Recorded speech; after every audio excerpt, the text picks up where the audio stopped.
Bonjour à tous et à tous. Aujourd'hui, je me trouve à la bibliothèque universitaire du Havre, pour les intimes, la BU. Je suis en compagnie de Caroline Michel. Bonjour Caroline. Bonjour. Aujourd'hui, nous nous voyons dans le cadre d'un atelier que vous allez organiser à la BU. Ça s'appelle Soigner sa e-réputation. Est-ce que vous pouvez nous en parler un petit peu plus ?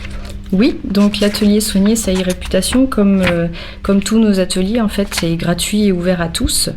Et celui-ci donc va parler de la e-réputation, c'est-à-dire l'identité numérique de vous-même, la trace que vous laissez sur Internet.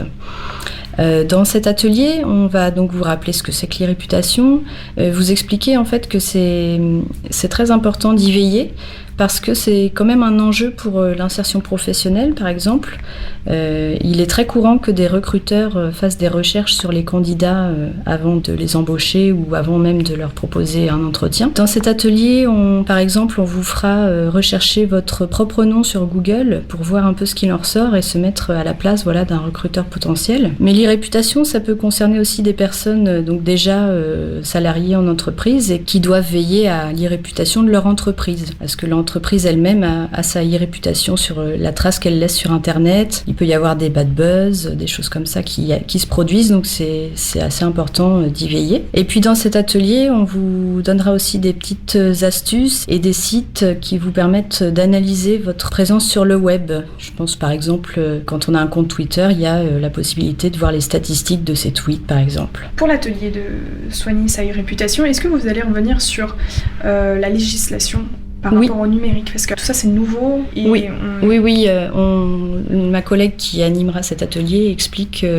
effectivement le cadre juridique de l'e-réputation, ce qu'on peut faire par le biais de la CNIL, le droit à l'oubli, le droit au déréférencement, ces choses-là, oui. Et là, elle va parler aussi de la loi RGPD qui date de 2018, donc la loi de réglementation et protection des données. Donc voilà, l'atelier il est ouvert à tous, il est gratuit et il faut simplement penser à s'y inscrire pour que nous on puisse avoir une vue sur combien de personnes on va recevoir. Et l'inscription donc se fait sur le site web de la BU, bu.unif-lehavre.fr. Je peux aussi donner le téléphone pour avoir plus de renseignements, 02 32 74 45 69.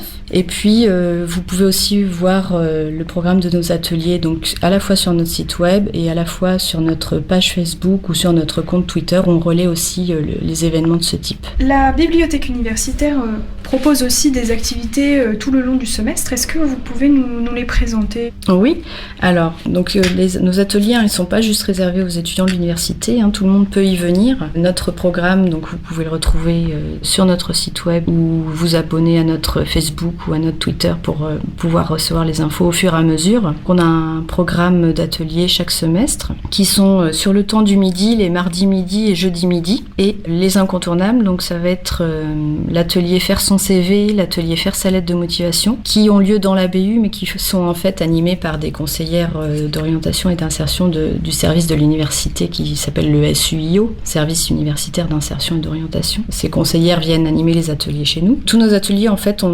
sont un appui à votre cursus universitaire, mais également pour des gens qui travaillent déjà. On a des ateliers Word, Excel.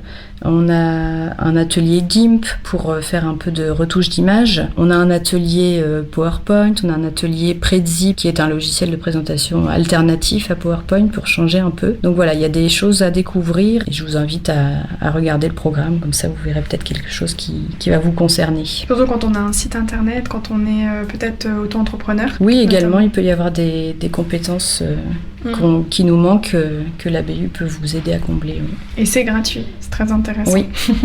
Je vous ai pas parlé également de nos ateliers Wikipédia qui eux ont lieu le samedi matin et qui sont vraiment ouverts à tous. Et on a un programme là sur ce semestre qui vise en fait à combler des manques dans Wikipédia sur des articles sur des femmes qui sont plus absentes de l'encyclopédie que des biographies d'hommes. Il manque pas mal de biographies de femmes célèbres qui ont marqué l'histoire. Et donc les prochaines dates, donc ça va être samedi 23 mars sur les femmes et les arts. Et en fait donc c'est un atelier où on va écrire dans Wikipédia directement, d'abord en se documentant dans les ressources de la BU. Comme on a tout sous la main, c'est plus pratique. Et on Il y a l'animatrice en fait est déjà une personne qui écrit beaucoup dans Wikipédia et qui va vous transmettre les trucs et astuces pour écrire dans cette encyclopédie, donc qui, je le rappelle, est une encyclopédie libre à laquelle tout le monde peut contribuer. Je vous remercie beaucoup, Caroline Michel, pour votre intervention. Oui, merci, à vous aussi. Très bonne journée.